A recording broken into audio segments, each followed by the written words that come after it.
Bollette di gas ed energia elettrica sempre più care e da luglio arriva anche la fine del mercato tutelato che fa crescere i timori per possibili truffe e ulteriori rincari delle tariffe.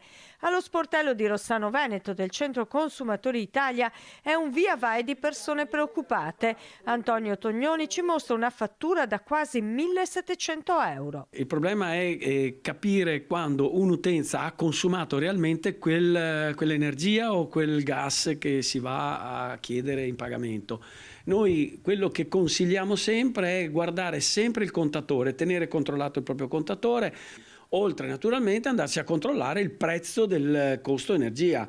Nelle bollette è previsto per legge che venga inserito il costo energia, quindi alla seconda terza pagina di ogni bolletta, qualunque sia il gestore, voi potete andare a vedervi la voce costo energia. Quali sono i prezzi medi in questo momento? I prezzi medi sono quelli previsti dall'ARERA che abbiamo appena scaricato l'altro giorno, che sono il costo medio del gas a 0,27 a 0,32 e quello dell'energia da 0,29 a 0,30 centesimi. Il consiglio è quello di controllare le tariffe applicate dal proprio gestore. Dovete trattare il prezzo. Se vedete che il gestore non vi dà un prezzo agevolato, cambiate, fate una richiesta a un altro gestore, vedete. E poi c'è il problema delle frodi con la cosiddetta truffa del sì che è sempre in agguato. Cercano di carpire il vostro consenso per poter aprire un nuovo contratto.